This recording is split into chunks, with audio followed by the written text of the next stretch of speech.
വനനിയമ ഭേദഗതിയിൽ നിന്നും സംസ്ഥാന സർക്കാർ പിന്മാറി ജനങ്ങളുടെ ആശങ്ക പരിഹരിക്കാതെ ഭേദഗതിയില്ലെന്നും കർഷകരുടെ ആശങ്കകൾ ഗൗരവമായി കാണുമെന്നും മുഖ്യമന്ത്രി പറഞ്ഞിരുന്നു. കർഷകർക്ക് ആശങ്കയുണ്ടാക്കുന്ന ഒരു നിയമവും നടപ്പാക്കില്ലെന്നും മുഖ്യമന്ത്രി കൂട്ടിച്ചേർത്തു. വനനിയമ ഭേദഗതിയുടെ കരട് ന്യൂസ് മലയാളമാണ് ആദ്യം പുറത്തുവിട്ടത്. News Malayalam big impact. വനനിയമ ഭേദഗതിയുടെ കരട് വിജ്ഞാപനം സംസ്ഥാന സർക്കാർ ഗസറ്റിൽ പ്രസിദ്ധീകരിക്കുന്നത് 2024 നവംബർ 1-ന്.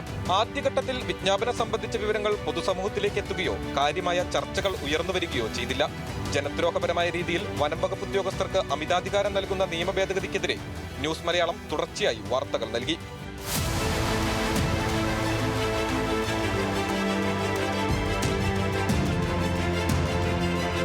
വനനിയമ ഭേദഗതി പ്രാബല്യത്തിൽ വന്നാൽ അവശേഷിക്കുന്ന മലയോര കർഷകരുടെ ജീവിതം എന്താകുമെന്ന ചോദ്യമാണ് ബാക്കിയാകുന്നത്. ബെൻസൺ ബാബു മങ്ങാട്, ന്യൂസ് മലയാളം, കോഴിക്കോട്. ന്യൂസ് മലയാളം വാർത്തയ്ക്ക് പിന്നാലെ കർഷക സംഘടനകളും മതമേലധ്യക്ഷന്മാരും രാഷ്ട്രീയ പാർട്ടികളും പരസ്യ പ്രതിഷേധവുമായി രംഗത്തെത്തി.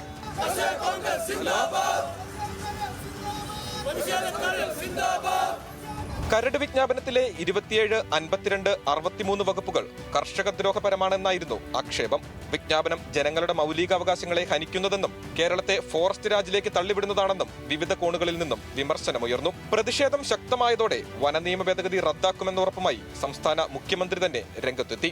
ഇപ്പോൾ വനനിയമ ഭേദഗതി സംബന്ധിച്ച നിർദ്ദേശങ്ങളെക്കുറിച്ച് പല ആശങ്കകളും ഉയർന്നിട്ടുണ്ട്. അത്തരം ആശങ്കകൾ പരിഹരിക്കാതെ മുന്നോട്ട് നീങ്ങാൻ സർക്കാർ ഉദ്ദേശിക്കുന്നില്ല എന്നതാണ് വ്യക്തമാക്കാനുള്ളത്. കർഷകർക്കും പ്രത്യേകിച്ച് മലയോര മേഖലയിൽ വസിക്കുന്ന ജനവിഭാഗങ്ങൾക്കും അവരുടെ ന്യായമായ താൽപ്പര്യത്തിനെതിരെ ഒരു നിയമവും ഈ സർക്കാർ ലക്ഷ്യമിടുന്നില്ല. വന്യജീവി ആക്രമണത്തിനെതിരായ നടപടിക്ക് തടസ്സം കേന്ദ്ര നിയമമാണ്. സംസ്ഥാനത്തിന് നിയമം ഭേദഗതി ചെയ്യാനാകില്ല എന്നും മുഖ്യമന്ത്രി കൂട്ടിച്ചേർത്തു.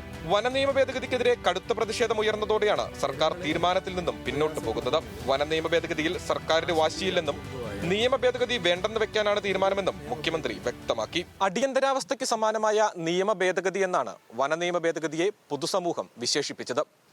തുടർച്ചയായി ന്യൂസ് മലയാളം പുറത്തുവിട്ട വാർത്തകൾക്കും വിവിധ കോണുകളിൽ നിന്നും ഉയർന്നു വന്ന പ്രതിഷേധങ്ങൾക്കും പിന്നാലെ വനനിയമ ഭേദഗതി റദ്ദ് ചെയ്യുന്നതായി മുഖ്യമന്ത്രി പിണറായി വിജയൻ തന്നെ വ്യക്തമാക്കിയിരിക്കുന്നു. നീണ്ടുനിന്ന ആശങ്കകൾക്ക് വിരാമമാകുന്നു. ബെൻസൺ ബാബു മങ്ങാട്, ന്യൂസ് മലയാളം, കോഴിക്കോട്.